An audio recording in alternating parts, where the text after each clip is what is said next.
stories about one of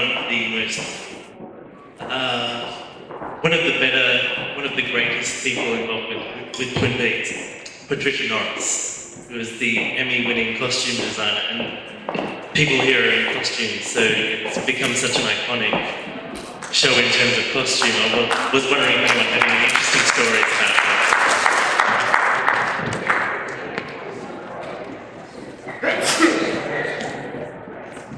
I have a story, but it's not interesting. I went to her house/studio for a fitting for Lucy, and she brought out all this ugly wool shit and put it on me, and it made me look really wide because it was about 2 inches thick. Here's an inch thick tights, an inch thick skirt. Oh wait, I forgot the wool slip. Now here, put this blouse on. No, that's not right. Wait a second. Here, put on this Sherpa jacket. Oh, I think you need a sweater over that. Pull the collar out. No, that's not right. Let me get a coat. Oh, I think it should be an overcoat, a coat with an overcoat, so a 2-layer, double layer coat. And then the ugliest shoes you've ever seen. It's perfect! That's my story.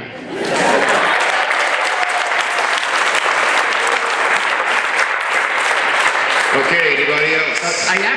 I just realized I got one for you. I totally blanked on this. I barely ever told the story. I just remembered. We hooked up the motorcycle guys with the James thing, and they taught me how to ride. They turned out to be ex-outlaw bikers up here, and real hardcore dudes and all that. And they took me out and they taught me how to, ride the, da-da-da-da and whatever. And I took the jacket from the guy and I showed wardrobe. And they talked to them and they said, can we rent this jacket from you? And he's like, of course, and blah, blah, blah, whatever. So I'm like, cool. And they said, just to get used to it, why don't you keep it and wear it and take it off set and stuff until you get it on picture. Then once it's on picture, we're gonna have to hold on to it. But so, okay, cool. So the first couple of nights we were up here and I go up to, we all had this, I don't know if you guys remember the get together. Yeah, we had the get together at the house and Mark Frost. They said, everybody's gonna get to know each other from the initial cast. So we're gonna go up to this house and you guys are gonna sit at a long table and we're all just gonna bullshit and stuff and get used to each other. And Mark asked if we went up and I got this big badass leather jacket on. And then Mark started in with like, okay, you guys gotta pick a animal. This is gonna be telling of who you are and all this. And we pick it, the first animal that's you, the second animal that you think is you and all this. And all these psychological tests just for a joke, just to kind of get to know each other. I'm like, cool, we're starting to think about it.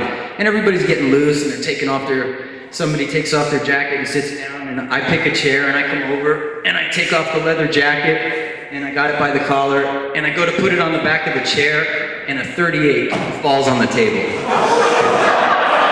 And everybody kind of went, what the F did you hire? Who is this guy? And I just went, ugh. And I went, okay, but so that's the story. I obviously put it back. I went back to the dude and was like, dude, you left your gun and everything. Wow.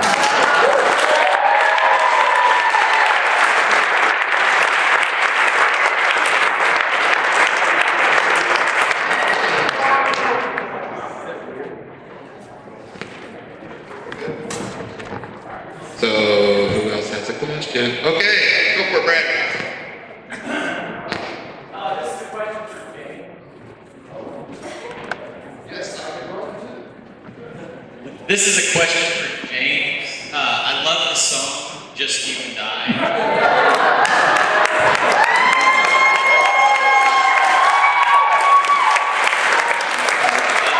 What can you tell me about doing that scene and any story about that song? Okay, it's like a little bit of a like two-part story sort of with it. Okay, it's I used to bring my guy play guitar a lot. I used to bring my guitar to the set because there's like a lot of time on the set, and you can start to get obnoxious with yourself because you're standing around a lot and you start to talk too much and you're too much coffee and then you're eating too much at the craft service. So I just wanted to occupy my time. So every day I started bringing the guitar. And then David heard about it and he said, you know, would you be comfortable like doing a song on the show or whatever?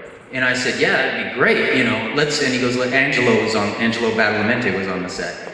And he said, all right, tomorrow you're working, right? I go, yeah. He goes, all right, let's set something up with Angelo, we'll go meet, we'll go talk about it. And you know, in between takes, I don't know when during the day, but it'll be tomorrow. I go, okay. So then the day rolls around, and I go up to the set he asked me to, and there's like, Angelo standing there, sorry. There was that's right, it was the Hayward house because they had an upright piano in it, so we got to use the piano to write. So he goes, what is the vibe that you want to do? And I said, well, the vibe of the whole series is timeless, and we don't want to go 50s, but almost like a little 50s sort of feel. Like when I think of 50s, like we could do a doo-wop kind of feel, but make it like falsetto doo-wop, but almost Beatles falsetto doo-wop. Don't make it, we're not going to Sean Anna or whatever. It's going to be like something etheric, but almost doo-wop.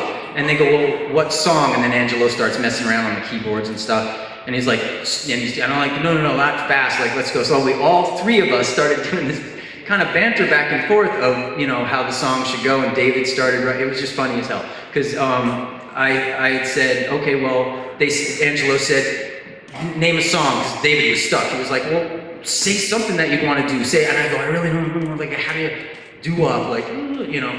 And I go, when I think of 50s, I think of Only You. Like, I think of like, Only You, you know, and like that real sort of romantic, over-the-top, like, shredding keyboards almost to distortion, and you know, that, you know, Bowie's good at that. Old Bowie does stuff like that, like just real, you know, right? So, but I said, it can't be that, but that vibe. And Angelo goes, got it. And he's like, dun, dun, dun, dun, and he starts doing this thing, and David goes, James, stick with me. Just you. And he starts writing it, and he starts going, all right, just you. And so I start singing it with him. He goes, sing it with me. Okay, let's do it again. Okay, Angelo, and Angelo's kind of like, Angelo's real hyper, so it was really fun to work with him. He's like, okay, do this. He's from New Jersey. We're both from New Jersey, so he's like, hold it, James. Do it right here. Right? New Jersey. So, Bridge and Tunnel. So we're doing it, and then David writes all the lyrics and stuff, and then I actually like sang it with them in that key, and he was like, wow, that's not bad. I could sing really high falsetto sometimes, like good, and decent, staying in key and stuff. So he was impressed that I could do that, and I was like, okay, cool. You know, and we set it all up, and Angelo was happy with it, and you know, we're gonna be in the studio with this, James, in 2 weeks, okay? So come and bring your guitar and record it, and we'll do it, whatever. So long story short, obviously, it's like I get to the studio in Hollywood, I bring my guitar, they pre-recorded it with the ex-guitar player, I believe it was John Doe, and he did all the guitar for it. And I was, you know, I was like sad sort of. I was like, oh, I thought I was gonna get to, you know, we were gonna play guitar and everything. Oh, well, okay. And he goes, no, you're gonna just do the singing track. We got it. You know, he was really harried because he was in the middle of the whole show. He was in the middle of that and trying to do all this other stuff. So he was like, no, please just sing. Let's get through this. I go, okay. And I start, and it's like, it's in this key, the key, whatever, it was C, but it was like, whether it was tuned up a little bit, I don't know what it was, and it was not my key, and I couldn't get it, and it was like I was straining to get it. He goes, what happened? You did it so great on set. And I go, whatever that piano was, when I go, did you do it in the same key, Angelo? And he said, no, it's in C. That was in G or whatever. And I said, oh, God, you know. So that's why at times it almost sounds like it gets a little squeaky, but that's basically the whole story of it. And that was a lot of fun. So thanks.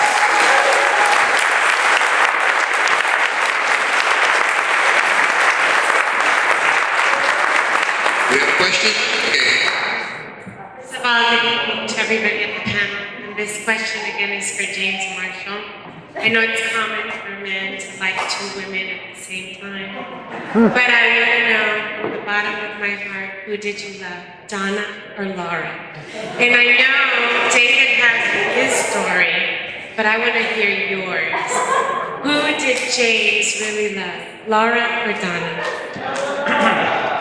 The way I look at it, and David actually never played it out to me. I just think the way it was basically James Hurley is and me anyway. It's like the two-girl thing. I got way enough trouble with money. There's no way. So, but that's for whatever. I think young guys like that kind of fantasy or something, but that's like whatever. And anyway, situation was basically I thought I was lusting after and deeply in love with, I thought, Laura Palmer.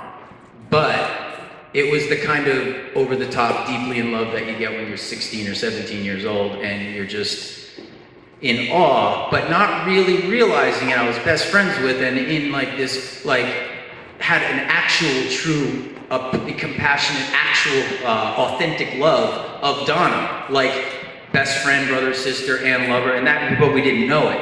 And that's why that scene was written that way, because it was unveiled to us our own truth about it. And I actually wasn't in love in a real way with Laura Palmer at all. I was like in awe of her, and it was the thing. I come from a real unhealthy relationship with my mom, which is the scene that they cut. And Laura Palmer had a lot of the dynamics of what that unhealthy thing was, and in a way, Donna sort of we saved ourselves and each other through it. And that's why it's not so, like, it was like, how can, at first, because even I said that at first, when he gets so quickly with Donna, isn't that kind of screwed? Because if he's that in love and the girl's she's not even buried yet, and he's like with the girl, but it's written so brilliantly and it's so truthful in that it's not that. The whole time they've sort of been with each other as this crazy girl's been going nuts, and boom, it happens, and then he realizes that he's really, really in love with this girl, and it becomes authentic. And what I didn't like was then it became tacky when he went with the Evelyn thing, and because what I love. And I think what David loved about James, because I think that was written for different reasons. And the Evelyn thing was a fill-in almost because of what all the other characters were doing, and they didn't know what to do with my character.